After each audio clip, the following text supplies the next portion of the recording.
Mari lambat baru penuh pakai depan. Sekejap mari lambat baru penuh pakai depan kata.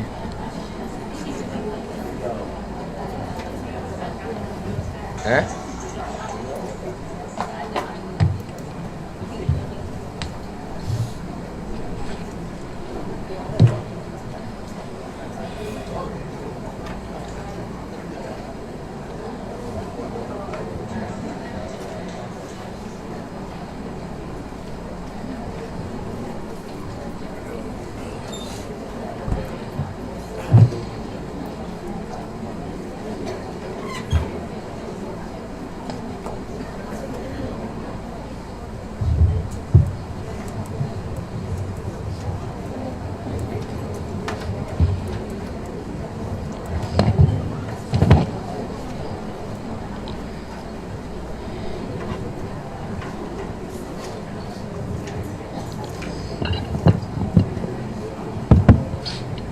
Allahumma salli ala sayyidina Muhammad wa ala ali sayyidina Muhammad.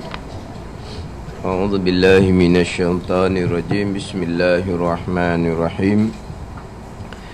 Alhamdulillahi rabbil alamin wassalatu wassalamu ala sayyidil mursalin wa ala alihi wa sahbihi ajma'in. Rabbi syrah li sadri wa yassir li amri wahlul 'uqdatam min lisani yafqahu qawli. Subhanaka la ilma lana illa ma 'allamtana innaka antal alimul hakim. Wala haula wala quwwata illa billahil aliyyil azim. Kitab Hidayatus Sibyan, muka surat 14. Hidayatus Sibyan, muka surat 14, baris yang ke-14 daripada atas. Baris yang ke-14 daripada atas.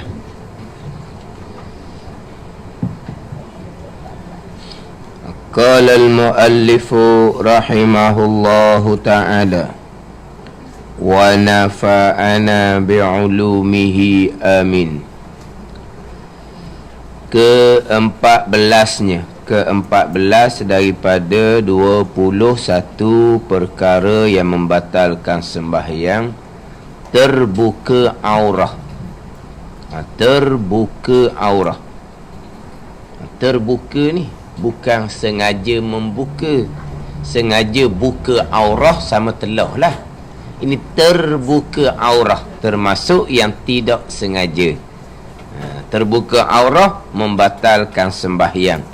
Bermula yang muktamadnya, pandangan yang muktamad, jika membuka akan dia oleh yang lain daripada angin, maka batal sembahyangnya semata-mata.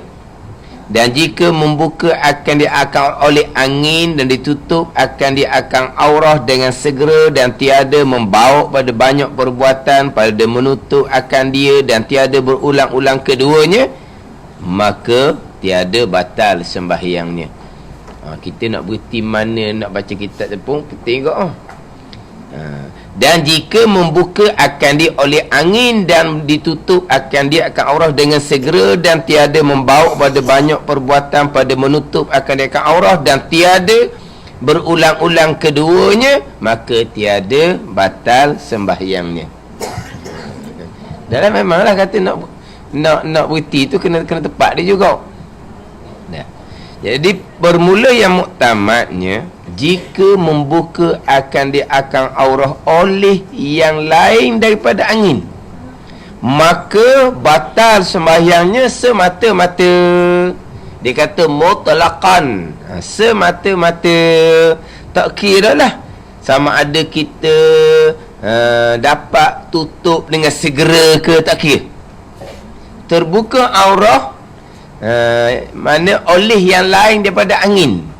Kalaulah terbuka aurah kerana ditiup oleh angin, jikalau ditutup dengan segera, tu barulah ada dia punya koik-koik dia pula. Ada punya apa? Tafsir dia.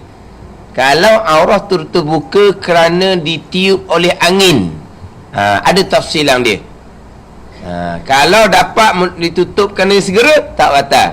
Kalau lambat tutup, batal. Dia ada tafsiran dia pula. Tetapi kalau terbuka aurah ini oleh yang lain daripada angin, maka batal sembahyangnya semata-mata. Tak ada dah nak tafsir tak ada dah. Kalau dia segera tutup, tidak ada kait dah. Batal semata-mata jikalau terbuka tu selain daripada angin.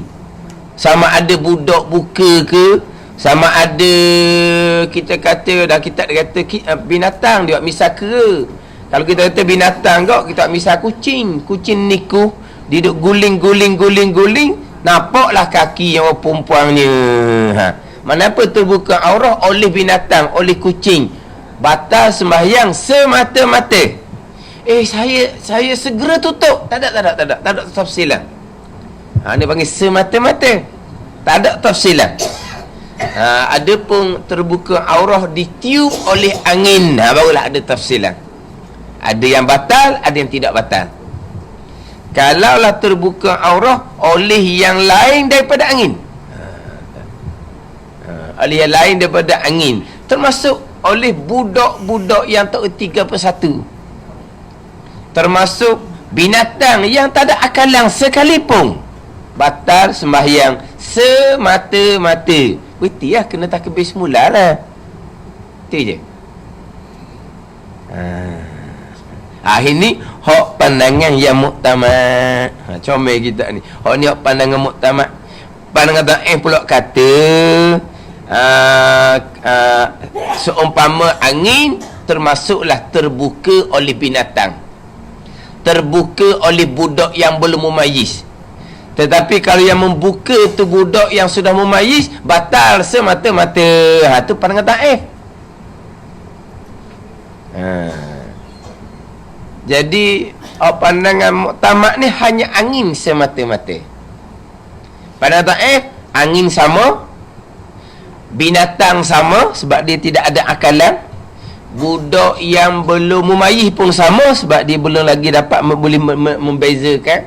Maka hak ni sama hukum macam angin. Kalau dapat segera tutup, solat tu tak batal. Tetapi kalau hak gi buka tu budak yang sudah mumayyiz, barulah batal semata-mata. Baru batal semata-mata. Itu pandangan dhaif. Ni comel kita ni. Dan yang maka yang bermula yang muktamadnya, ni comel. Mana ada pandangan dhaif, kalaulah angin sama hukum dengan binatang, sama hukum dengan budak yang belum mumayyiz. Budak ngakak dia pegang kain, gantung di kain, terbukalah kaki contohnya. Budak ni tak ada akal dia tak mumayyiz lagi ni, tak boleh nak cerita, tak boleh nak kira apa pun lagi. Tak erti benda lagi budak ni. Pandangan dhaifnya tak batal jikalau dapat tutup dengan segera. Tapi hak muktamad tidak ada, hanya angin sahaja. Hanya angin sahaja yang ada tafsilan. Yang lain daripada angin, termasuk binatang, termasuk budak-budak yang belum mumayyiz, maka batal sembahyang seseorang, batal semata-mata kena berhenti sembahyang semula. Tak ada kalau-kalau lah ni, tak ada dah. Tak ada dah kalau-kalau. Tak ada, bukan tak ada ni, semata-mata. Tak ada kalau-kalau. Kalau terbuka oleh angin, jikalau dapat tutup dengan segera. Baru ada jikalau. Angin saja. Angin saja baru ada jikalau. Selain daripada angin, maka batal sembahyangnya semata-mata. Tak ada dah. Tak sudah tanyalah, saya dapat tutup dengan segera, tak ada dah, batal sembahyangnya semata-mata. Mutlaqan kalau dah kitab disebut, tak ada koi-koi dah, tak ada dah jikalau tak ada. Mana ni? Ada beratnya, tak berlaku-berlakunya. Iyalah. Tu batal. Tu batal.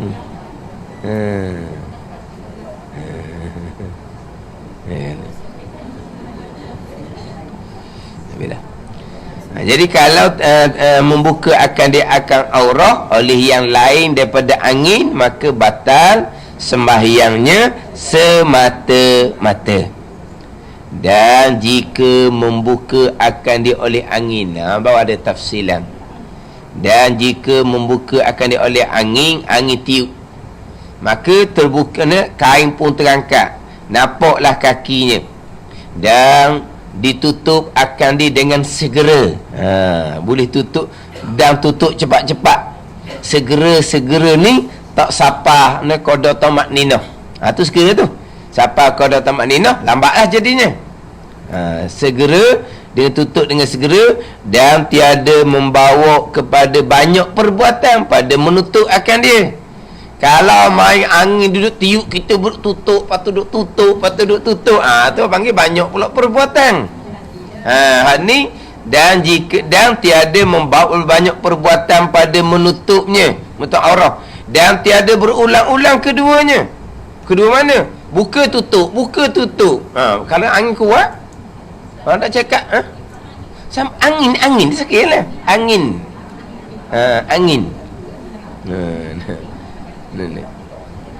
Mana kalau contohnya lah, kita tutup pintu, budak mari buka pintu, duduk rumah kita, duduk tempat angin kuat, dan kita lah, memang kita tutup segera, tapi tutup lepas terbuka tu, ni abang apa ni, bawa pada banyak pergerakan pula. Banyak pergerakan. Ni dibuka oleh angin dan ditutup akan dengan segera, lambat batal, walaupun sedikit pergerakan, dan tiada membawa pada banyak perbuatan pada menutup akan dia tu, dan tiada berulang-ulang keduanya mana ni, terbuka lepas tu tutup, buka tutup, lepas tu banyak abang ada banyak. Sekarang ni dia banyak perbuatan ni pada menutup ataupun berulang-ulang, maka tiada batal sembahyangnya. Sebaliknya, kalau tidak tutup dengan segera, batal. Tutup dengan segera tetapi banyak sangat perbuatan pekerjaan berulang-ulang sangat, angin tiup kuat sangat, mana? Yalah, kalau main kena angin molek, ngetuang-tuang pun, bukan kata pakai yang aurah je dengan tuang-tuang pun. Kalau kata angin kuat, yelah, tak masa semayang tutup pintu. Tapi kalau ada orang pergi buka pintu, kita semayang, kita kipas tak pasang mana, mari orang lain dia pasang kipas kuat pula kipas, nak terbang habis, nak ke baju kain tu nak terbuka siapa, dia kuat sangat angin tu. Kita payah tak ada apa, sebab kita tahu dah, takut payah terbuka aurah, kita basang selu-selu. Dah orang lain mari, dia pasang kuat, kena pula okipah masjid, okipah hok gergasi guna kau. Tu dah kuat mana tu? Tu dah kuat mana?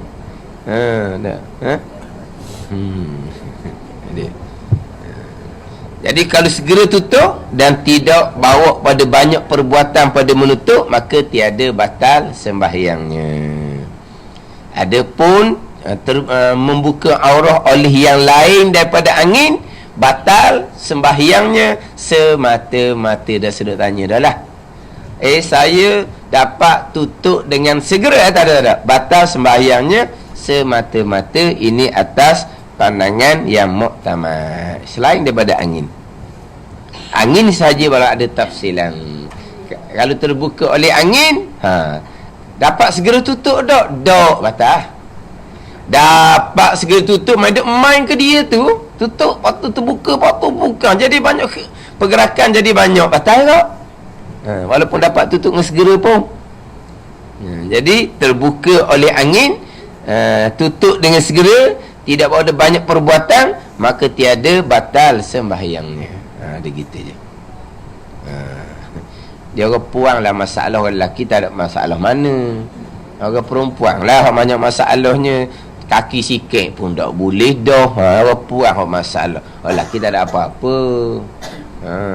Hak masalah aurah ni, orang perempuan hak agak tu sikit dalam masalah aurah ni. Kau lelaki pakai kain pelekak, angin mari tiup siapa ke selok habis. Doknya. Baru pandai selok apa, bukan kaki cukup dah. Kalau orang puang. Bukan kaki je. Ya, bukan kaki tutup selalu. Terbuka kaki kenapa? Kerana budak pergi main. Tutup selalu. Apa batal kau? Tadilah kerana kucing duduk main, duduk guling. Dia kucing jenis niku pula. Dia duduk guling. Terbukalah, nampaklah kaki. Batal? Ya.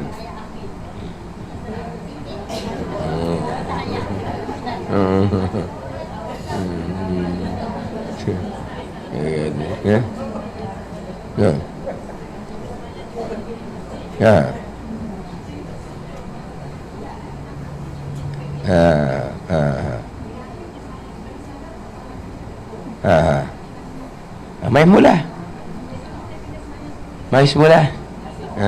Dia main mula. Kena main semula terbuka aurah. Main mula. Ambillah.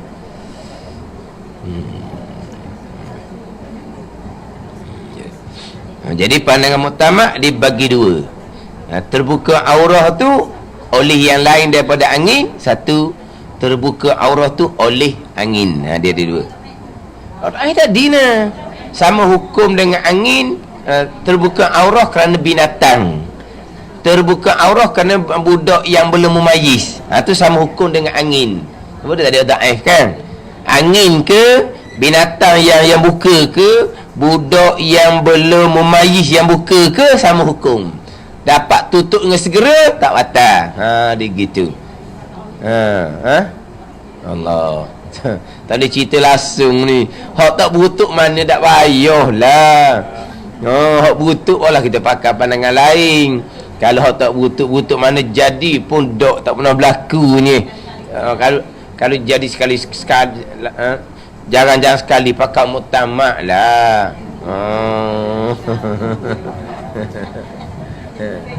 Lepas tu pula jarang-jarang sekali berlaku. Siapa masa berlaku, ingat dak muktamad tak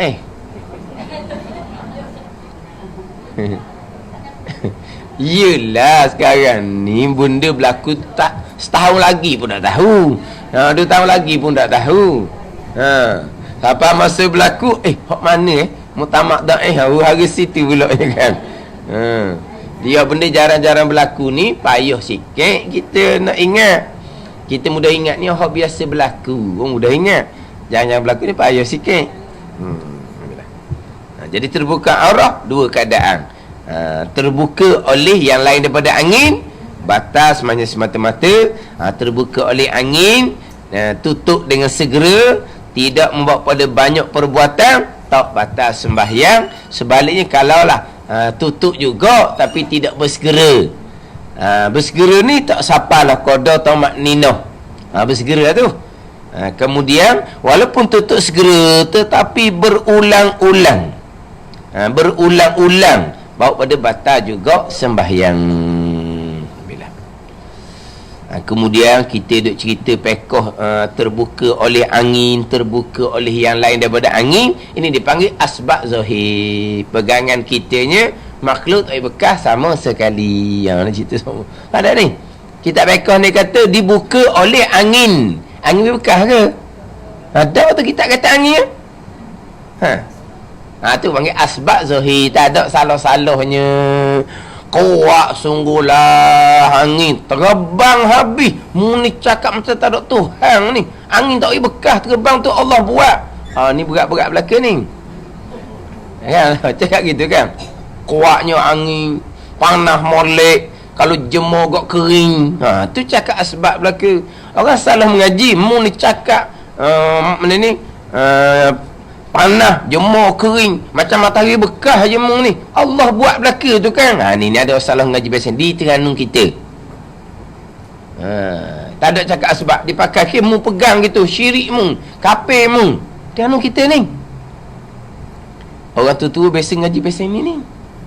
Masa saya ngajar dulu, tekan dalam bab ni, bulat mata masing-masing. Sebab masing-masing nyakit mensyirikkan orang, mengkafirkan orang. Orang cakap asbab tadi nah. Angin itu asbab, panah matahari itu asbab, makan nasi kenyang itu asbab, telang obat hilang pening kepala itu asbab. Tak boleh. Dia kata mu pegang tu kafir mu. Tunggu dia ajar gitu. Dan kita kan barang siapa berpegang kain nakwi bekah gitulah.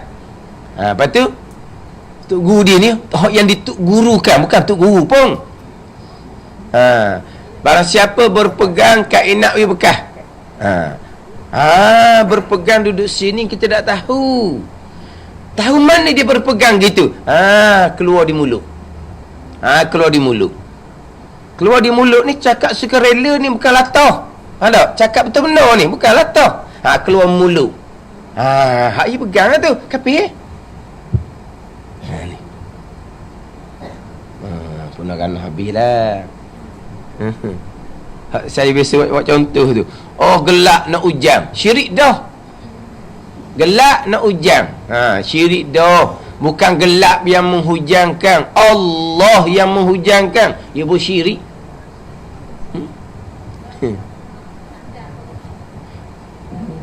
Ini apa orang ngajar salah ni, tercita orang ngajar salah. Orang ngajar salah. Mana tak boleh kata ke gapa-gapa nak kena Allah je. Tak boleh kata. Gelak nak hujang dah, bukan gelak yang menghujang, ke Allah yang buat. Dia pun mensyirik, mengkafir. Tak ada Tuhan mu ni. Terutama sekali kalau makan ubat, siap kalau makan ubat siap. Ni dia meluah di Terengganu kita dulu ni. Sebab dulu tak ada orang ngajar mana. Ada orang ngajar pula, ajar hak karuk. Kita Terengganu tak macam Kelantan. Kelantan ni dia banyak pengajian, dia banyak pondok. Terengganu ni dikurang benda gini. Majlis surah pun dulu-dulu tak ada orang ngajar pun. Sekarang ni barulah majlis surah orang ngajar. Kalau zaman-zaman dulu, kalau saya duduk kampung saya tu, ala-ala ke darat nu, ala hulu nu, duduk surah lama mana pun semalam tak ada orang ngajar. Tak ada pernah orang ngajar. Masjid pun tak ada orang ngajar ke surah. Ke bandar pun gitu juga, masjid pun tak ada juga bandar pun. Sekarang barulah masjid semuanya tiap-tiap malam ada kelas. Tiap-tiap malam. Sekarang ni bandar. Tapi walaupun ada kelas tiap-tiap malam, ceramah pula dah. Bukan nak balik pada asas. Bukan nak balik pada asas tauhid, asas fiqh, asas tasawuf. Ceramah pula. Dah. Kan.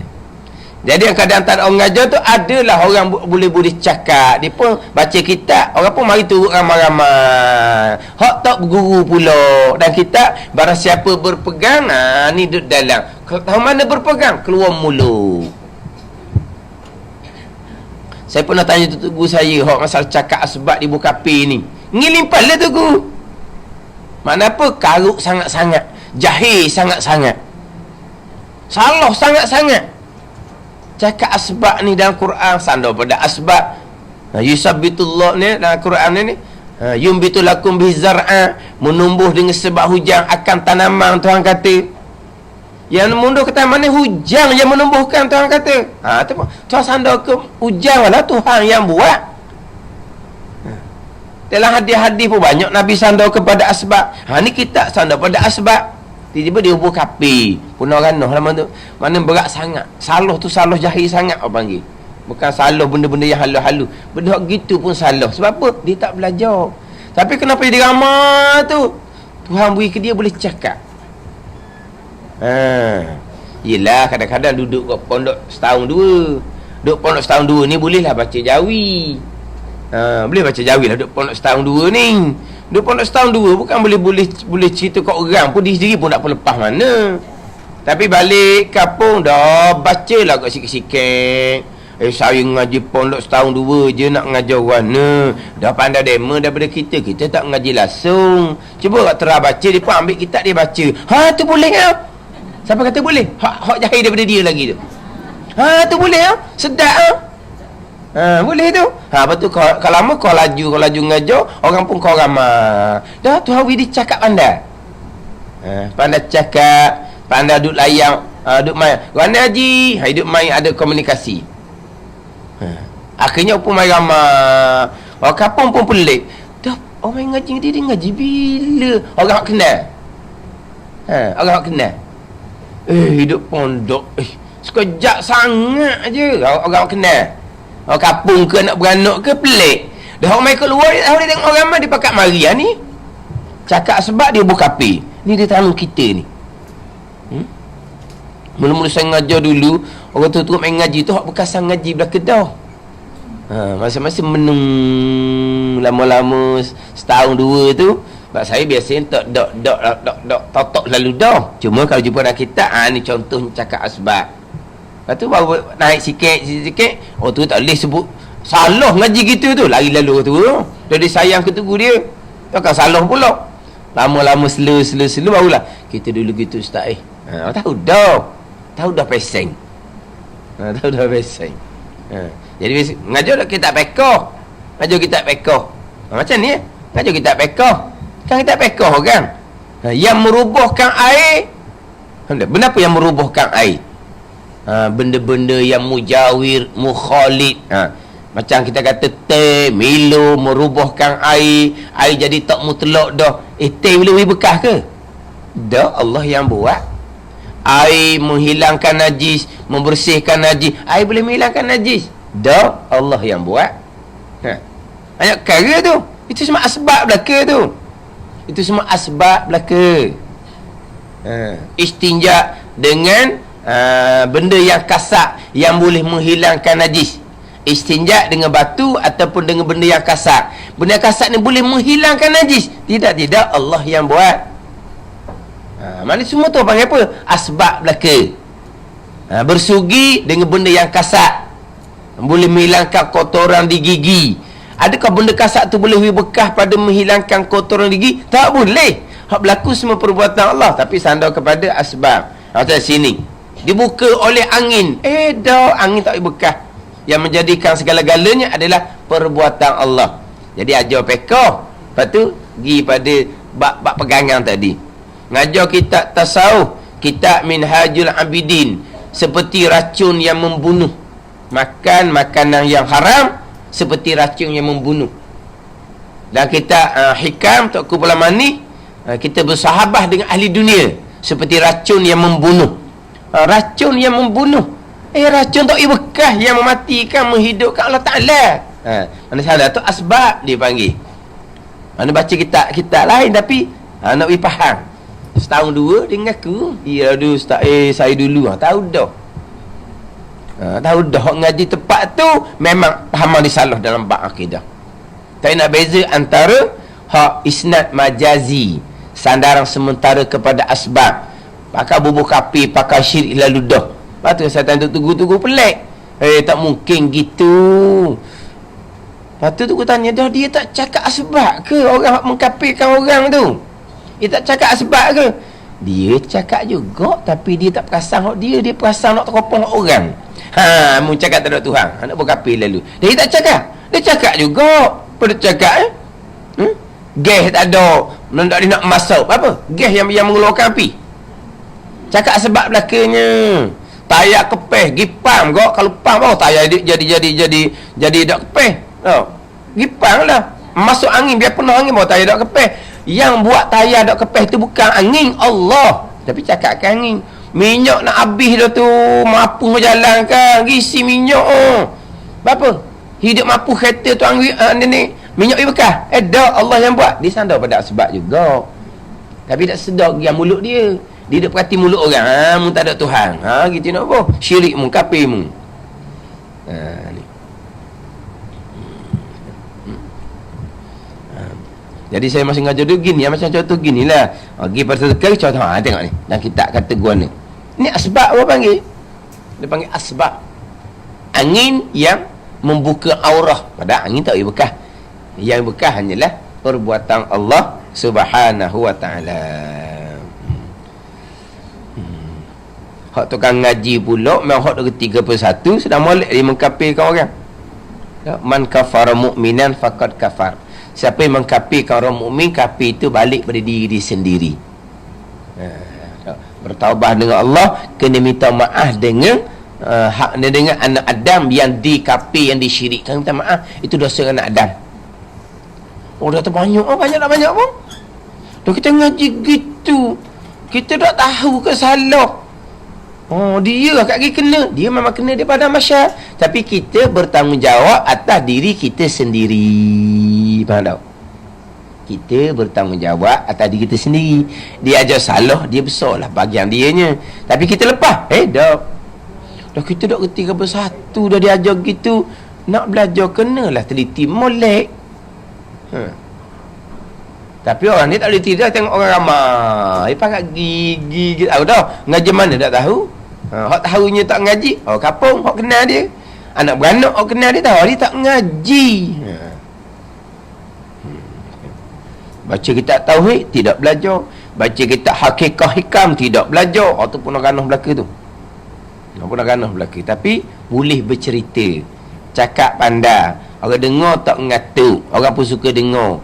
Dia kalau ilmu banyak pun kadang-kadang tu we tak boleh cakap. Dah dia cakap straight gitu je. Maknanya ditunduk tengok kitab siapa ke sudah. Bunga-bunga tak ada orang. Tak sungguh. Dah dia ngaji lama, ilmu banyak tapi dia tak boleh nak cerita. Ada seumpama tu. Kata dia ngaji belah-belah tahun. Tapi kalau nak mengajar kok memang gitulah. Dah sebab tahu tak dia boleh cakap. Kadang-kadang ilmu tak ada, cakap pandai ni takut Batang learning orang suka, orang tupu pada kepetahan. Orang pandai cakap. Kita tupu pada pengajian. Dia mengaji mana, lama mana dia mengaji. Sebab bila ngaji ni kurang, lepas tu boleh bercakap. Banyak pergi pada akalan sendiri. Mula-mula okey lagi, damai banyak. Dia duduk pondok gitu juga. Duduk pondok ni kadang-kadang tu hari dia tu boleh bercerita. Ngaji sekejap je.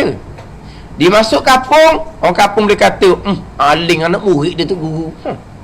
Aling anak murid dia tu guru. Tu guru ngajar Mekah sampai ke 40 tahun. Aling anak murid dia tu guru.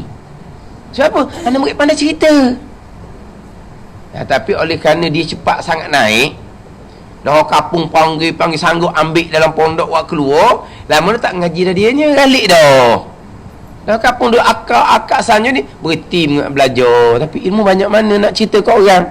Akhirnya banyak pakai akalang sendiri, mari daripada bacaan sendiri. Sebab apa? Modal tak cukup. Tu kata jangan nanti dulu nak sibuk-sibuk kat luar. Tapi hak jenis Allah, orang akalang lebih ni kan, tu gue kita boleh sikit, kita nyapa sikit. Nak bukan hati ilmu banyak boleh nyapa. Dia ikut tu. Tu gue faham dah masalah nanti macam mana. Bila dia dah orang angkat jadi galik, dia tak mengaji dah. Ini sungguh. Kadang-kadang hak pondok hak duk ngaji tak pernah mengajar pernah apa, balik kampung boleh mengajar pun. Tapi bila dah timbul tu, jadi dia berasa macam tak pandai, dia duk ngaji. Hak orang akak ni berasa pandai lah. Pada ilmu pun tak ada balas mana pun. Tapi dia pandai cerita. Dengar, kata pandai dia ni. Pandai cerita lah. Pandai dia ambil hati orang kampung. Aja ikut. Boleh tahan kata. Ikutlah, boleh makan sedap kau. Tumpang makan. Dia makan sedap, kita tumpang ikut, dia makan sedap kata. Tapi tak tahan lama ngaji. Berhenti lah. Sebab apa dia jadi macam teruja dah dengan sanjungan orang. Ada ni. Itu uji yang belaka tu. Alhamdulillah. Sesah hak ke-14 terbuka aurah. Ke-15-nya mengerjakan sesuatu yang membatal ia akan puasanya. Mengerjakan sesuatu yang membatalkan puasa. Mengerjakan sesuatu yang membatalkan puasa. Seperti kita kata dalam mulut dia ada makanan, dia pun telan makanan tu, maka batal lah semayang dia. Dah puasa dia warna ni, dah kita nak cerita hal puasa ni. Sebab mungkin hari tu dia puasa. Kalau dia tengah puasa, dah perkara tu membatalkan puasa, memang batal lah puasa dia. Tapi sekarang ni kita nak mencerita hal puasa ni. Makna hari hak dia dia tengah semayang. Kalau kata-katalah kalau tu sehari, kalau maghrib isyak, mana ada puasa-puasanya? Kita semayang maghrib, semayang isyak tak ada puasa. Tapi kita buat perkara yang membatalkan puasa dalam semayang, batal semayang kita. Gitu je. Tahu. Sekarang ni benda tu, kalau siang hari sedang puasa, batal. Tapi yang dibuat ni bukan kira puasa tak puasa. Maghrib isyak memang tak ada puasa. Kalau Ramadan pun tak ada puasa maghrib isyak ni. Jadi dia pun telang lah makanan yang halus di celah gigi dia, batal semayang dia. Sebab apa? Sebab kalau telang makanan halus tu, kalau siang hari Ramadan, batal puasa. Tiap-tiap yang membatalkan puasa, batal semayang. Dia gitu je. Tiap-tiap membatalkan puasa, batal sembahyang. Contoh membatalkan puasa, memasukkan sesuatu dalam rongga.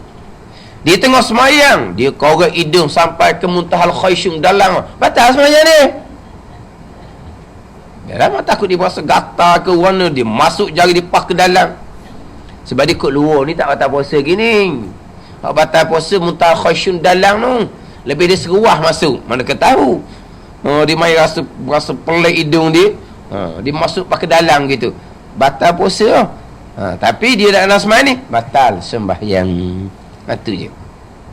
Tapi kalau kita kata makan minum lah, makan minum, tak ada lah kita makan minum, tapi hak ada celah-celah gigi kita tu, hak ada celah-celah gigi kita. Kalau makan betul-betul tak ada orang buat tengah semayang, tak ada buat tengah semayang.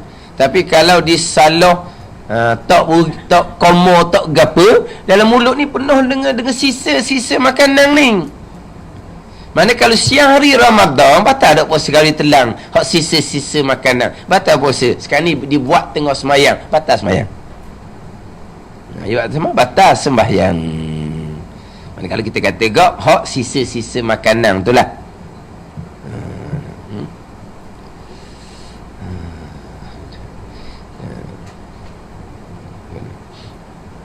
Cuma yang kita nak kena beringatnya, hak bab perkara yang membatalkan puasa ni, contohnya kalau dalam gusi kita berdarah. Bila gusi kita berdarah, darah tu menajiskan mulut kita. Selagi kita tidak berkomor dengan air mutlak, mulut kita dihukumkan najis, air liur kita dihukumkan najis. Telang air liur tu, batal sembahyang kita. Kalau siang Ramadan, batal dengan puasa-puasa sekali. Sekarang ni, apabila gusi kita berdarah, kita ludah dah. Kita ludah, air liur sudah menjadi putih. Air liur sudah menjadi putih. Tapi mulut kita masih lagi dihukumkan najis. Tak boleh telan air liur walaupun putih. Dah najis kat mana lagi? Darah habis dah, kita ludah, tinggal air liur dia putih dah kan. Dia darah tu najis, menajiskan mulut kita. Najis ni nak suci dia dengan air mutlak, bukan dengan air liur. Kita ludah,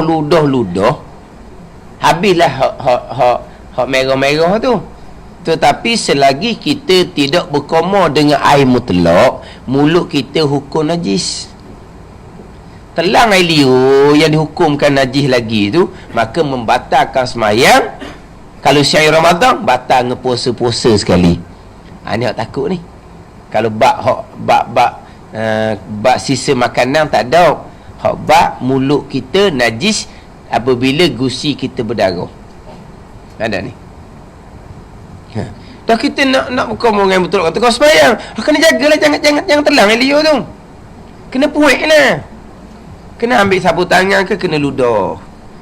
Gitu lah. Ada ni. Bukan, jangan kita ingat kita telang air liur dengan darah ada merah-merah tu, jelas lah tu. Tu telang darah terus. Sekarang ni kiranya darah tak ada dah, sebab air liur putih dah. Tapi mulut kita masih lagi dihukumkan najis. Nak suci najis dengan air mutlak. Air liur bukan air mutlak. Ini ke mazhab Syafi'i lah. Kalau mazhab Hanafi ni, dengan air liur pun jadi suci dah, dengan air teh, air Milo pun jadi suci dah. Itu mazhab Hanafi. Mazhab Hanafi ni gonyoh-gonyoh, khutih-khutih pun boleh disuci. Di mazhab Hanafi ni. Mazhab Syafi'i dengan air mutlak. Lepas tu kadang-kadang timbul bak ni orang apa? Dry clean apa panggil? Dry clean hok dipakai ni kimikal pun dia panggil, tidak pakai air. Sebab dia kata pakaian dia tu pakaian tak boleh kena air. Ada pakaian tak boleh kena air. Jadi dia menghilangkan kotoran dengan apa? Kimikal tu apa?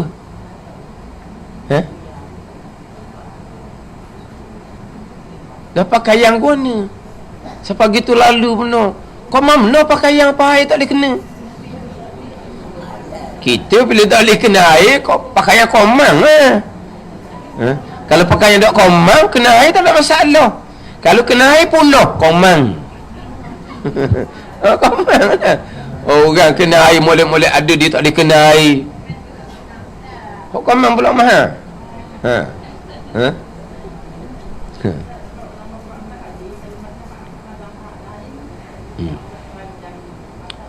Di mazhab lain, di mazhab Hanafi, tepi-tepi aurah tak kira belaka tu. Kaki pun bukan aurah mazhab Maliki. Tepi-tepi aurah ni, tepi-tepi ni tak apa ni mazhab Hanafi. Tu saya cerita tu. Betul dia semayang opang simple-simple gitu je. Nampak tepi-tepi, nampak tepi-tepi ni, nampak tepi-tepi kaki dia tak apa belaka. Dimaafkan tepi-tepi aurah.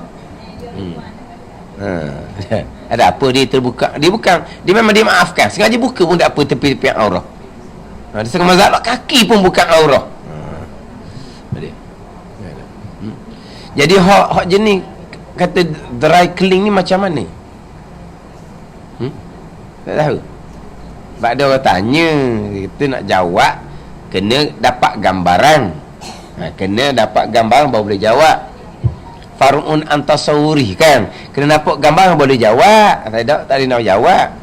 Cuma jawab secara umumnya, najis nak suci dia kena air mutlak. Tu je cara umum. Tapi kalau pakaian yang tidak menggunakan air tadi tu hanya untuk menghilangkan busuk dia, tu tak ada masalah, sebab itu bukan najis. Tak ada masalah lah. Pakaian dia jadi busuk dah, jadi dia pun gunalah kimikal ke guna apa sekalipun untuk menghilangkan busuk tu, tak ada isu lah. Dah boleh buat semayang ke tak? Masa busuk tu pun boleh buat semayang sebab bukan najis. Ada ni tu bukan najis, hanya busuk. Tapi sebut cara umumnya, kalau najis nak suci dia dalam mazhab Syafi'i kena pakai air mutlak. Kimikal ke, sabun ke, pewangi ke, itu bukan air mutlak. Gitu je lah. Tidak boleh menyucikan najis dalam mazhab Syafi'i kita. Kemudian baju mahal-mahal tu kena najis ke? Tidak pergi tempat-tempat kotornya, tidak tak petah gitu, semua nak najis bila? Baju mahal-mahal, najis pun takut lagi duduk kat baju dia. Dah mahal sangat, sampai air pun tak boleh nak kena. Begitu je lah boleh cerita. Maknanya kalau najis nak suci dia air mutlak. Tengok ni, hak najis dalam mulut, darah gusi, darah habis dah, kita ludah dah, air liur jadi putih dah, tak suci. Tak boleh telang air liur tu najis. Telang batal sembahyang, batal puasa. Kena berkomor dengan air mutlak, barulah suci mulut dia tu. Kena berkomor dengan air mutlak, barulah suci mulut dia tu. Ketika masuk air mutlak dalam mulut dia, dia pun komor, air mutlak tu setuh tak dengan najis? Setuh tak dengan najis? Setuh. Najis tak air tu? Dah, sebab air datang. Air tak sampai 2 kolor, tak ada isu. Air berada tempat yang sama, tak ada isu. Sekarang ni cerita minggu lepas tu lah, warid maurud minggu lepas tu. Sekarang ni kita masuk, kemudian dalam kitab kita nak datangkan air ke dalam mulut, air tu datang, dia tak syarat begini, kau bawah pun tak apa, tapi janji air tu datang. Dah kitab lah, Taklah kata kita kena nganga, kena kita air datang, dah ada syarat. Mana kok bawah pun tak apa, kok bawah tapi air datang. Dalam mulut kita najis, maka air hok datang tu sedikit bukan banyak. Ke dalam mulut kita air siapa dua kolah tu, mulut gergasi tu. Memang tak apa dua kolah. Kemudian bila kita kocok, bukan air berada tempat yang sama. Pada tempat yang sama. Kemudian kita pun ludah, mulut kita pun hukum suci, air liur tu hukum mustakmal. Tapi nak cerita masa kita berkomah untuk menyucikan najis di mulut kita, air berada tempat sama ke tak? Tempat yang sama lah airnya. Tak sama tak macam basuh, mesti tempat sama kan? Tak ada masalah. Sama je hukum dia. Itu je. Ke macam mana kita nak basuh najis dalam mulut kita? Kena nganga, lepas tu ambil wayar getah, tembok, bernganga gitu. Air yang putih ni kena tembok semua, kena gitu? Tak. Kita masuk air dalam mulut, kita berkomah. Air tak sampai 2 kolah, sudah bersentuh dengan najis. Sudah bersekali dengan najis. Najis dah air? Tidak. Sebab air tu air wari, air datang. Kemudian air tu duduk kemah tempat sama, tak ada masalah. Faham tak? Tak. Sekali hak wajib, meniga sunat. Sekali wajib, meniga sunat. Ni ada pula basuh najis wajib 3 kali. Ngarut belaka tu. Basuh najis wajib 3 kali tu ngarut. Hak wajib 3 kali adalah istinja dengan umpama batu. Itu wajib 3 kali. Sekali tu habis dah. Hak najis sikit je. Wak yang kedua tu pun tak ada lekat apa-apa dah. Wajib juga meniga. Tu hak istinja dengan batu. Wajib 3 kali. Ada pun basuh najis tidak ada, wajib 3 kali. Yang wajibnya basuh najis sampai hilang sifat suci. Lepas suci sunat meniga. Timbul sunat meniga. Wajib kali tidak ada. Dah lah wajib 3 kali. Kemudian ketika nak lap air atas latar tu, kena pakai 3 helai kain yang kering pulau. Ini sungguh ni amalan orang tua ni. Kan kita nak lap kan hak air atas latar tu, kena pakai 3 helai kain yang kering. Hak kain pertama basah dah, tak boleh pakai tu, basah. Kena pakai 3 helai kain yang kering. Hak ni memang nanya kat orang sungguh lah ni. Jangan ngajar memang nanyalah. Mokcik tu cerita ustaz Allah, kalau gitu tak payah susah lama mokcik apa. Dah tanya-tanya anak cucu balik belaka, dia kata habis dah pakai yang keringnya bulan 12 belum musim hujan. Lepas tu ambil kain batik Jawa dalam almari buat lap pula dia dah tak pakai kering, habis dah. Habis kain batik Jawa tak keluar. Kan macam itu kan orang ada simpan kain batik Jawa kan. Bila ni ada tak kain batik Jawa? Ada dah. Ada. Mana simpan tu ada juga ni. Ada simpan. Tak simpan dah lah. Dah dulu dia tak pakai ke?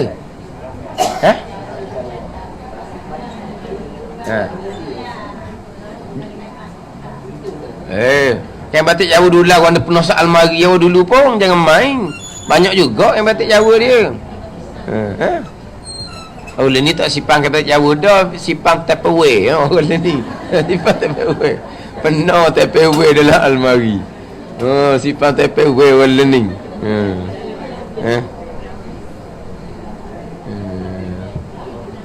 Jangan Tupperware. Tak boleh nak buka-buka gini marah dia orang. Patah. Allah. Tupperware kan tak patah, dah repih warna pun tak patah. Paulo. Punya kemahal. Jadi dia kata kena guna 3 helai kain yang kering. Jadi tak dilak dah sekali. Kain tu basah dah. Tak boleh guna dah. Sebab kain tu najis. Kalau kain tu najis, kita basuh dah. Dah basuh pun dia basah. Tak suci, dia kata lagi tak kering. Pulak. Kata karuk sungguh-sungguh aja apa pasal tu. Sekarang kain najis, kita basuh. Ketika kain tu masih lagi basah, suci ke tak pakai yang kita hak basah tu? Suci dah. Yang kita tak pakai sama ke ni baju kain hak basah kan tak boleh nak pakai, bukan kan tak suci. Tak sedap nak pakai lah bendanya basah. Dia tu tak boleh, najis lagi tu.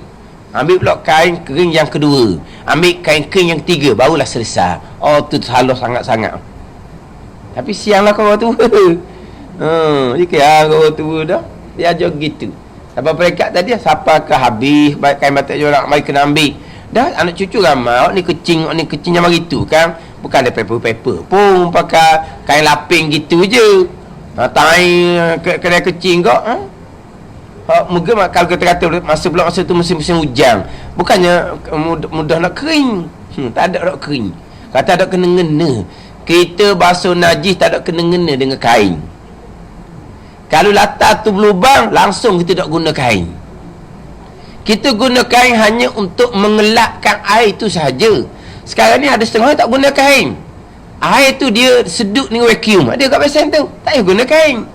Kita hanya nak menghilangkan, nak mengeringkan air tu sahaja. Kalau latar tu berlubang, kita pakai tolok kot latar tu jelanya, kot lubang latar tu. Mana kain tak ada kena mengena dengan basuh najis. Cuma apabila tak ada lubang, air tu bertakung di tempat najis, kebiasaannya ketika kali yang pertama air tu berubah, sebab sifat najis tu merubahkan air. Maka air yang berubah tu hukum najis. Maka kita kena ambil kain lah untuk lap hak air najis tu. Maka kain tu pun jadi hukum najis juga. Kain tu kita basuh lah, molek di sink. Kain tu bila basuh jadi suci kembali. Kain yang sama lah kita guna pula kali untuk lap air kali yang kedua. Pada? Jadi kali pertama tu masih lagi najis. Masih lagi najis. Tempat lembab najis tu jangan masa kita letak kain hak basuh kali yang kedua ni, jangan serta dengan tempat lembab tu. Sebab tempat lembab tu najis lagi. Jauh sikit lah daripada tempat lembab tu, bertepi tu. Kita bubuh kain ni apa? Kita nak tahan air ni supaya tak pergi jauh. Kita pun datang air kali kedua. Air tu bersentuh dengan tempat najis. Air tu pun bersentuh dengan kain yang kita halang ni. Air tu mutlak. Tak najis air tu. Kita pun gahar kali kedua, hilanglah sifat najis di latar tu. Maka latar tu hukum suci. Air berpindah latar, air tu panggil mustakmal. Jadi air dari kain kali kedua ni, air mustakmal dah, tak basuh. Berapa dah kain tu, bukan air najis. Gitu je. Tapi nak ceritanya, basuh najis tak ada kaitan dengan kain. Kain hanya untuk mengelapkan air sahaja. Mana kalau ada lubang, tak payah kain. Orang sekarang ni pakai vacuum pula untuk sedut air, tak payah kain. Tapi macam mana timbul wajib basuh najis 3 kali? Wajib menggunakan 3 helai kain yang kering. Orang tua amat gini, dia belajar. Dia bukan tak dengar, dia belajar. Tapi macam mana apa jadi gitu lalu menajar. Ni kadang-kadang orang dulu ni membaca. Di Terengganu ni banyak membaca. Kalau macam Kelantan, orang hak mengajar berlatar belakangkan pengajian pondok. Dia lain cerita sikit. Dia berlatar belakang pengajian pondok. Terengganu ni sekolah Arab gitu je. Sekolah Arab tak boleh pergi mana-mana. Tak boleh pergi mana-mana lah. Kalau boleh pergi mana-mana, dia melanjutkan pelajaran. Tak boleh pergi mana-mana, balik kampung, ngajar. Allah, kita tak reti, ngajar lah. Slow-slow lah mula. Ni aku calanai. Kau kampung mengajar ni. Betul lah, dia sekolah Arab. Tapi kitab-kitab dia baca dalam sekolah dia tak ada. Kitab tak Jawi tu tak ada. Kitab Jawi tu pondok ada. Dan dia tak ngaji pondok. Tapi dia baca, lama-lama jadi macam pandai. Ada gitu. Ni pesen tak boleh ngaji, tak boleh nak melanjutkan pelajaran tu, balik kampung dia saja suruh ngajar. Gitu je lah. Ni dia ngajar kat karut Jadi berkaitan dengan perkara yang membatalkan puasa ni, jadi di antaranya masalah sisa-sisa makanan. Selagi masalah apabila gusi kita berdarah, menyebabkan mulut kita berdarah, selagi kita tidak berkomor dengan air mutlak, kita tak boleh nak telang alia tu. Telang alia tu batal sembahyang, batal puasa kalau siang hari kita dalam puasa. Dia dalam mazhab Syafi'i kita ni gini je. Kalaulah dia macam dibuat pembedahan gusi. Bila buat pembedahan gusi, kalau dia berkomor, jadi dia jadi terbuka balik lah hak pembedahan tu. Jadi darah keluar semula lah, barulah dimaafkan, tak perlu berkomor. Hanya setakat ludah biar air liur tu tak ada darah. Maka boleh telang dah liur tu walaupun tanpa berkomor. Sebab kalau berkomor je dengan air mutlak pula, keluar pula darahnya sebab dia gusi dia buat pembedahan, contoh, barulah dimaafkan, tidak perlu berkomor. Ada pun mazhab Hanafi cukup dengan ludah sahaja. Mazhab Hanafi cukup dengan ludah sahaja, air liur jadi putih, suci dah mulut kita, sebab air liur sendiri pun mazhab Hanafi boleh menyucikan najis. Itu mazhab Hanafi. Mazhab Hanafi ni air teh, air Milo, air kopi boleh menyucikan najis belaka. Kita mazhab Syafi'i air mutlak sahaja, bukan chemical. Sabun pun tidak boleh menyucikan najis. Sebab tu kalau mesin basuh tu, mula-mula tu air sabun dah, air bukan waktu yang menyucikan najis. Itu pun kalau pakaian tu najis, macam sebut dah mengelepaskan, kita basuh pakaian yang kotor sahaja, bukan basuh pakaian najis. Basuh pakaian kotor sahaja. Jadi kalau basuh pakaian najis, yang pertama tu air sabun bukan air mutlak. Air mutaghayyir dia tidak menyucikan najis. Air yang kedua, air sabun keluar. Air kedua tu masuk pula air, masa lagi buih sebab ada lagi bekas-bekas sabun, berubah sikit-sikit air mutlak, tak ada air mutaghayyir. Sikit apa? Air kali ketiga sah lah ni air mutlak. Air kedua tu air mutlak dah. Memanglah masih lagi ada sedikit buih-buih, tapi berubah sedikit-sedikit, dia tidak merosakkan air kekal mutlak. Ada ni. Ada kena jemput, cuma kadang-kadang hak biasa saya hak dalam radio tu, hak pukul hari Ahad pukul 6 petang tu, cerita berulang kali nama mesin basuh. Tapi orang yang bertanya tu tak tahulah, jadi dia faham kok mana. Masa dia bertanya, ada sehelai seluar yang ada najis, saya sudah basuh di luar, hak seluar najis ni saya basuh dah di luar, kemudian saya masuk dalam mesin basuh, suci tak? Dia tanya mesin basuh, kata pening ditanya. Dia pening lah ditanyanya. Sekarang seluar hak kena najis, saya basuh kat luar dah siap-siap, barulah saya bubuh dalam mesin basuh. Dah suci tak kita menggunakan mesin basuh seumpama tu? Kata kalau dalam kelas wali, kalau ada pemadam kena gandeng dah. Kalau benda tu tak najis dah, suci tak suci mana benda tu tak najis. Yang kita timbul isunya, seluar tu ada najis, saya pakai buah mesin basuh je, suci tak basuh mesin basuh? Kena ni dak ni seluar saya basuh dah keluar siap-siap najis ni. Mana hak dalam mesin basuh ni bukan hak najis. Jadi hak basuh siap-siap luar ni saya bubuh dalam mesin basuh, suci ke tak mesin basuh? Kita tanya. Pulak. Kata bukan, mana dia faham kok mana tak tahulah. Sebab saya ngajar dia acak kali saya sebut berkaitan mesin basuh, sebab isu dia agak meluah. Hak berkaitan dengan mesin basuh ni. Tapi dia cerita berair dalam hak saya baca dalam kitab Idaman Penuntut tu sudah molek lah pergi pada berkaitan dengan hukum mesin basuh. Sebab dalam kitab Idaman Penuntut tu bicara berkaitan dengan hukum air. Kita bicara berkaitan hukum air, mudahlah kita pergi kepada persoalan hak air yang digunakan dalam mesin basuh, mudah kita cerita. Selesai yang ke-15, mengerjakan sesuatu yang membatalkan iakan puasanya. Ke-16-nya, melebih iakan rukun fi'li dengan sengaja. Wallahu a'lam. Melebihkan rukun fi'li, melebihkan rukun qauli atau makruh. Rukun fi'li. Sujud mula-mula ada dah, dapat tamakninah, dia angkat dahi dia latar, dia sujud pula. Atau panggil melebihkan rukun fi'li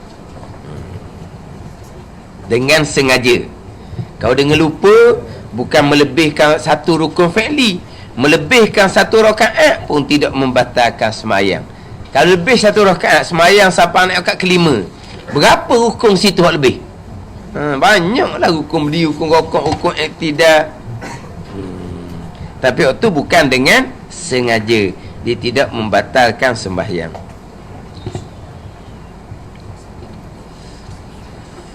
Ini kita 20 sifat hati, muka surat 16. Muka surat 16.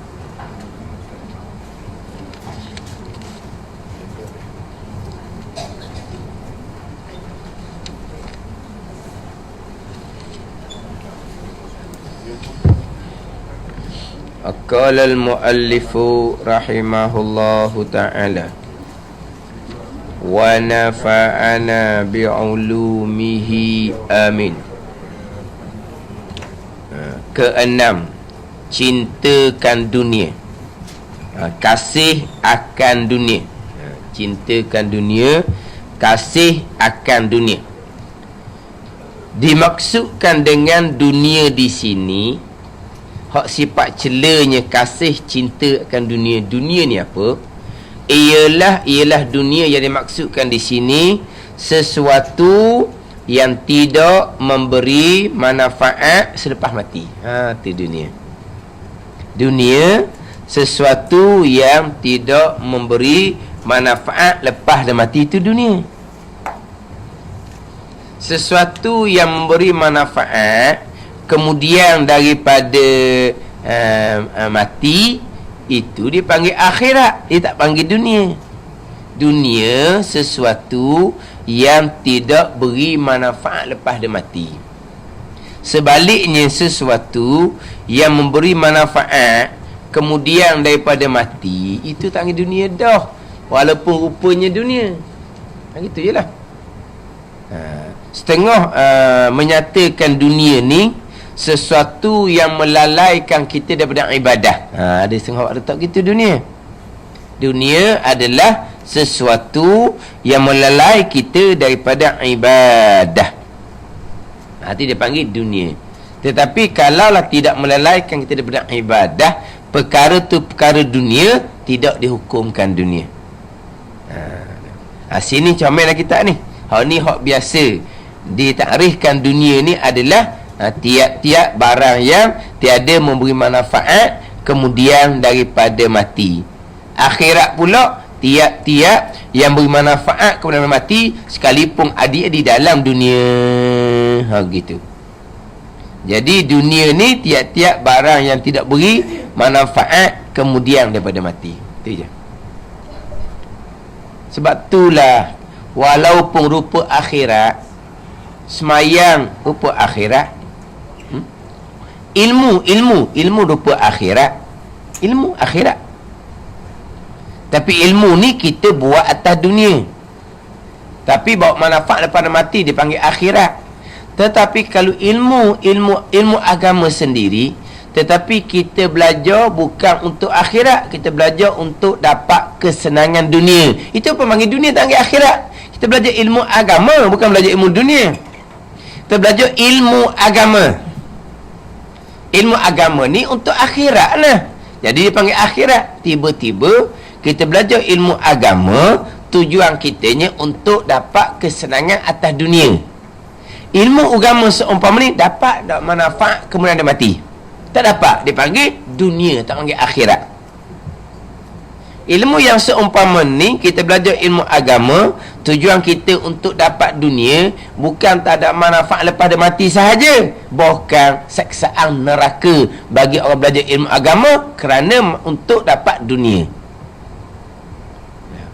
Man talabal ilma li ghairillah fa tabawa maq'adu minan nar. Sesiapa yang belajar ilmu agama bukan kerana Allah, dia telah mempersiapkan tempatnya di neraka. Dia telah menempuh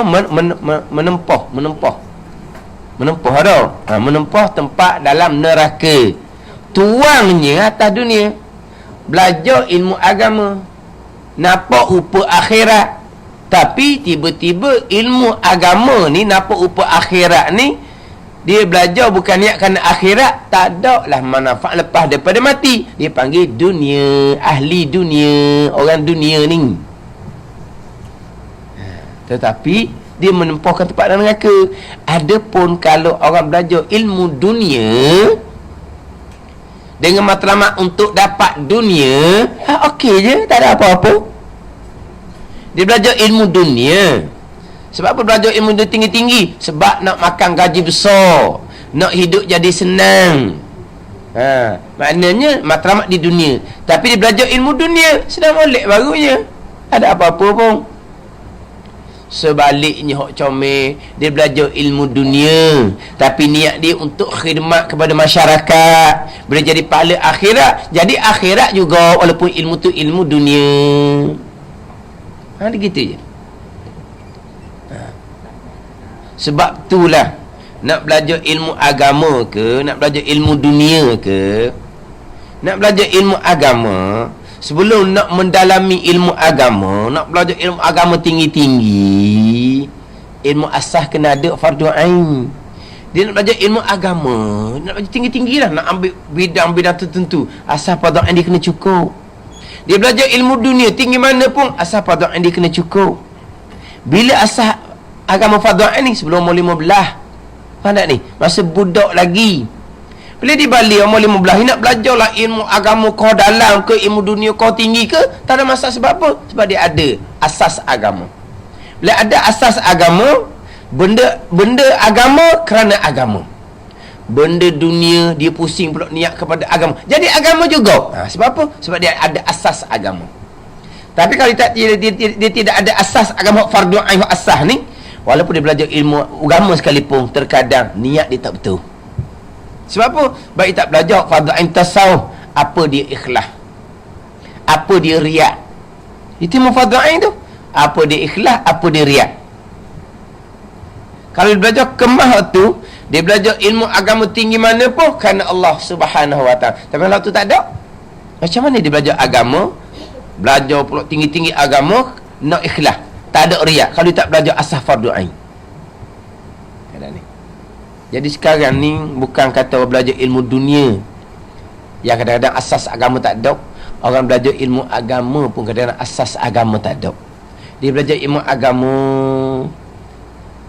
dia pun masuk jurusan-jurusan tertentu, jadi pakar dalam bidang muamalah ekonomi Islam. Tetapi terkadang asas akidah fardu ain tak luluh, asas fiqh fardu ain bab sembahyang tak luluh. Lepas tu kadang-kadang walaupun dia pakar ekonomi Islam, kadang-kadang TV panggil buat tajuk bab syariat, bab fiqh ni, bab ibadat, dia khusus dalam bab muamalah. Tapi oleh kerana nak bicara bab ibadah, nak bicara bab puasa contoh, dia panggil pakar muamalah ni. Tanya bab puasa, mengarut sekali. Tanya je bab semayang, tak lepas. Sebab apa? Sebab dia asas fardu ain tak lulu. Sebelum dia naik kepada bidang hak takhasus, bidang muamalah, munakahat, janayat contohnya. Hak berat laginya, bab pegangan pun tak lulu. Ni nanya ni nanya. Bab pegangan pun tak lulu. Tinggi pengajiannya, doktor bidang agama, cerita bab pegangan. Sebab apa? Sebab dia mengaji tinggi, hak asas fardu ain tidak dilengkapkan. Ini masalah ni. Dia ambil takhasus dalam bidang syariat, tapi hak asas fardu ain tak lulu. Dia ambil dalam bidang tasawuf, asas fardu ain akidah tak lulu.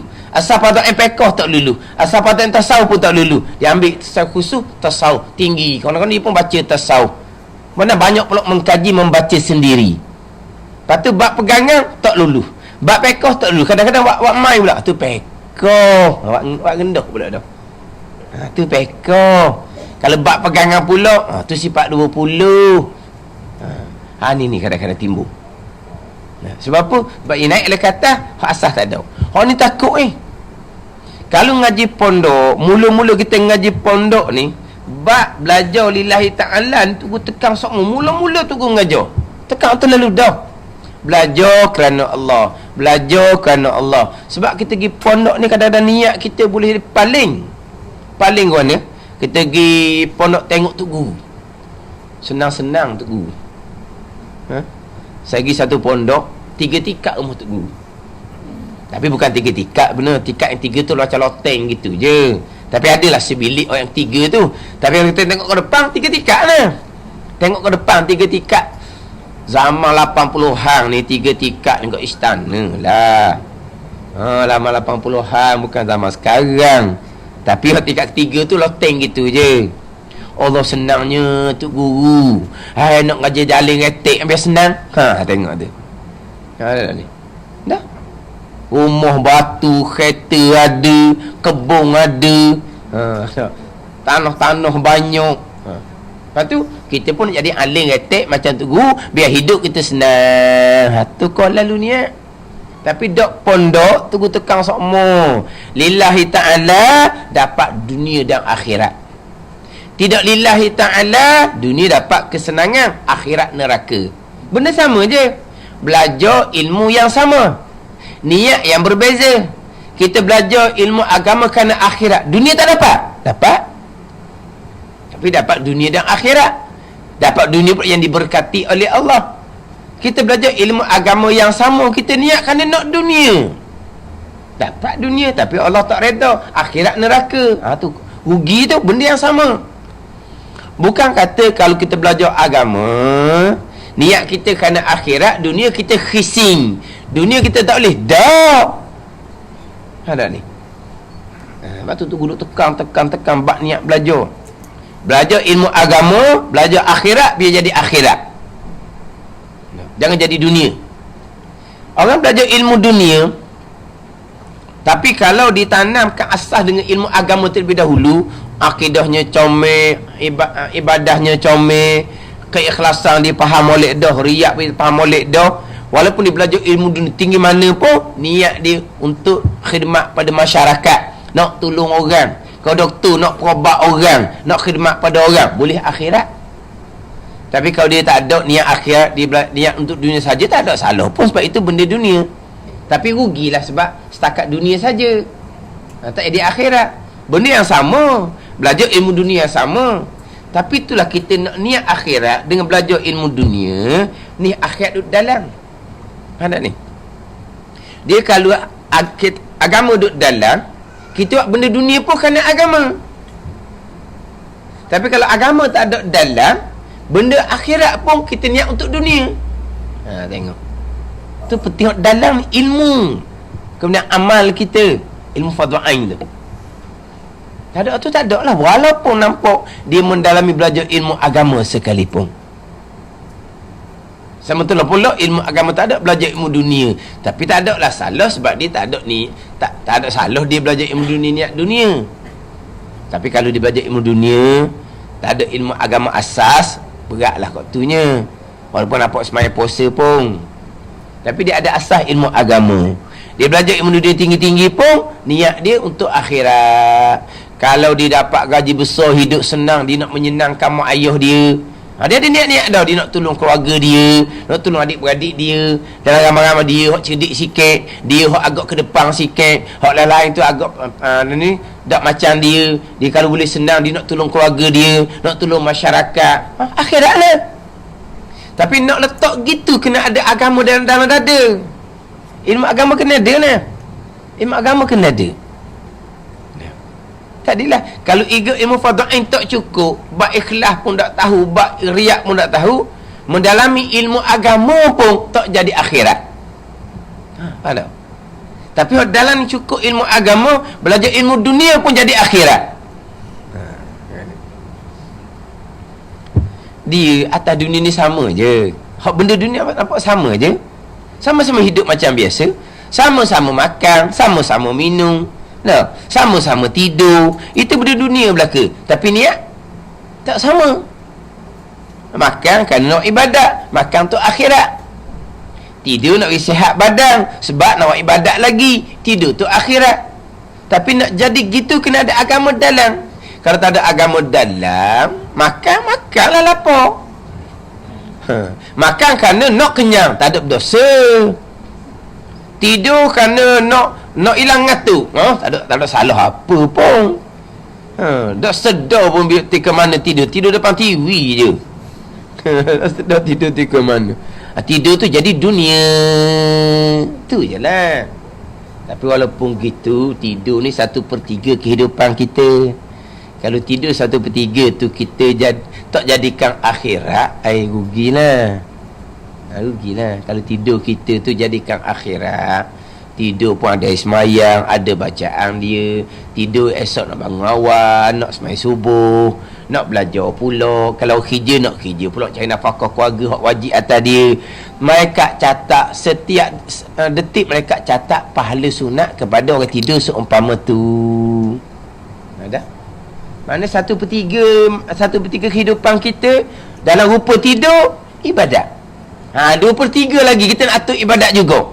Tapi 1/3 tidur duduk saja ni, mau duduk saja sungguhlah tidur. Ada berapa ibadat. Jadi 1/3 ibadat dah, tinggal 2/3 lagi. Nak jaga. Tapi kalau 1/3 tu tak ada jadi akhirat, tak ada dah 1/3. 1/3 ni kalau hidup 60 tahun, 20 tahun tidur. Betul tau. Dah lah kalau kira tau. 8 jam sehari. Dah 3 1/4 je tau. 6 jam je tidur tau. Ha? 1/4 tau. Dah? 8 jam orang tua. Suku je lah mana 1/4. Orang tua tidur banyak, jajak tidur. Jajak tidur. Dah kelas pun tidur tu kata jajak tidur. Tidur semua tu dah tidur buat apanya. Cuba kalau kita bawa kereta bawa orang tua, tak ada mana dah kerah dah. Tidur je. Dah lah, kita kata 1/4 lah kita tidur. Dah kan 1/4 kalau pahala. Pahala semua. Yelah benda dunia asal. Tapi kalau kena letak jadi akhirat. Sebab tu kita sebelum cerita cinta dunia sifat kecelaan ni, kena faham dunia tu apa. Dunia tu apa? Kena faham tu dulu. Kemudian cinta yang dicela pada syarat, cinta setara mana? Kita kena ngaji pula situ. Sebab orang awam ni memang kasih ke dunia, tak kasih ke tanah air. Tak kasih kepada rumah, kasih pada kereta, kasih kepada perhiasan pun kasih, kepada kakak-kakak apa ada rumah pun kasih. Jangan duk konsep main-main dia keliling tengok tu barang mahal. Tak kasih sangat, pecah ngamuk. Orang beli mahal-mahal luar negara, dia pecah ke dia. Kasih. Jalan-jalan pun duk mikir bahan dia orang naik tahu rumah curi. Nak jalan pun dah sedar. Tapi kasih ni setara mana? Kemudian hak tahap mana kau hilang dunia di hati. Tu tahap lain pula. Tahap lain pula. Kasih macam mana dicela pada syarak, kasih setara mana tidak dicela pada nisbah kita orang awam. Kemudian bukan kata kasih dunia tak ada di hati, itu maqam aulia. Ni kadang-kadang orang ceramah kan, kita nak khusyuk semayang, kita mesti menghilangkan dunia di hati baru khusyuk semayang. Nak menghilang, bukan masa tak jadi, itu di luar kemampuan kita. Macam mana nak menghilangkan cinta pada dunia di dalam hati untuk khusyuk semayang? Mana-mana ada duit, buat keluar habis. Ada ajar gitu. Tu ngaru ajar gitu. Jadi macam nak menghilang. Betul. Kalau hilang dunia di hati, sebagian para sahabat radhiyallahu anhum memanglah khusyuk semayang, khusyuk sepenuhnya. Tapi itu bukan di bawah keupayaan kita, itu kurniaan daripada Allah Subhanahu wa taala. Tapi dia punya ceramah tu, kita nak dapat khusyuk dalam solat, sebagaimana khusyuk para sahabat, kita mesti menghilangkan dunia daripada hati. Tak ada dunia di hati ni. Lepas tu macam mana? Dia sambil zikir dia. Tu jalan dia sebenarnya. Dia sambil zikir tariqah dia, syariat dia tak ajar. Pasal ni. Ni. Padahal walaupun dunia di hati, syarat tak ambil salah. Dah cinta pada dunia sifat kecelaan. Tengok pula cinta tahap mana. Cinta tahap mana. Lepas tu macam mana kita cinta pada dunia ni, tapi kita nak palingkan dunia biar di akhirat. Slow-slow lah. Kita cinta pada harta, kepada wang ringgit, tapi kita usahakan kita infak, nak mengurangkan cinta. Kurang sikit. Faham tak ni? Kalau kita duduk kemah, duduk pegang, kau sayang. Biar banyak infak, kurang sikit. Hak ada tu sayang semacam, tak salah. Dia ada tahap-tahap dia lah pula. Dia ada tahap dia. Gitulah. Kalau nak cerita bab infak ni, boleh lah sama sikit cerita bab infak. Tapi saya tak mula lagi. Cuma kalau ada dah orang yang nak infak dana masjid Tok Syekh Daud Fatani, dia persatuan pondok, dia buat satu dia beli satu tanah, dia tapak Tok Syekh Daud Fatani, kemudian buat masjid sekali ngekomplek dengan masjid, dengan macam-macam dia buat dalam tu. Jadi hak tu persatuan pondok Fatani, bukan kepunyaan mana-mana tok guru, tetapi hak ada yang kuasa tu semua tok guru pondok belaka. Tapi masjid tu tak akan jadi milik mana-mana tok guru, dia akan jadi milik pondok sekalian. Dia sekarang dalam pembinaan Mana dia pecah tanah apa semua sekarang ni, memang saya di antara dilantik untuk kutip dana tu. Kalau kita sini Haji Ramali. Haji Ramali di antara yang dilantik Dewi macam apa? Watikoh ke apa? Hak masa Tok Guru Baba Ismail Panjang Mari baru ni, dia Dewi Watikoh tu hak lantikan daripada hak persatuan pondok tu untuk kutip dana. Cuma sekarang ni di jalan tu agak lambat sikit untuk buat gambar molek apa semua. Sebab saya mungkinlah kalau siap benda tu saya akan masuk dalam live FB hak mengajar, saya masuk semua. Cuma hak giang kita ni kalau ada nak sumbang dana tu, insya-Allah lah boleh bagi sumbangan tu. Cuma hak saya mulainya di Surah Iman 23 bulan, buat jamuan makan sikit, jamuan sambil derma. Saya mula situ Surah Iman 23 bulan. Jadi minggu depan tak lagi, minggu sekali lagi. Yelah minggu depan hari Selasa tak lagi, hari Selasa 23 bulan akan buat jamuan sambil berderma untuk dana pondok, dana masjid tu. Sebab hari tu Tok Guru ni Baba Ismail Panjang mari ceramah di Terengganu ni pun kutip dana tu lah. Kutip dana tu. Sebab dia punya projek dia tu 10 juta. Sebab dia merangkumi masjid, dia merangkumi pustaka. Dia satu komplek tepi jalan besar. Tepi jalan besar. Mana sumbangan tu seluruh lah. Dia bergerak, bukan mana dia suruh Malaysia di Kedah, di Kuala dia gerak mana ada yang penggerak dia. Ada Terengganu ada jawatan kuasa dia, belah lain ada jawatan kuasa dia. Maknanya yelah tu benda-benda untuk hak kita cintalah, sayang. Tapi sayang ni kita slow. Dah kita perlu infak semua ke? Tak perlu. Kalau kita tinggal baki-baki harta kita pada pusaka jadi dunia, tak akan jadi dunia. Kalau kita anak kita didik akhirat, harta pusaka kita tinggal akan jadi akhirat lah. Sebab akan diteruskan harta kita tu, anak kita guna untuk akhirat. Janji anak kita tu kita hala ke akhirat lah, biar dia faham ilmu akhirat. Harta pusaka kita tinggal tak akan jadi dunia, jadi akhirat. Tapi kalau lah anak-anak kita tu hala dunia belaka, boleh harta pusaka dia buat dunia dia lah. Kita nak bekal kita jadikan akhir awal-awal sedekah jariah. Sedekatun jariyah. Tapi kalau harta pusaka kita tinggal, kalau anak kita waladun solihun, jadi bekal akhirat juga. Gitu je lah.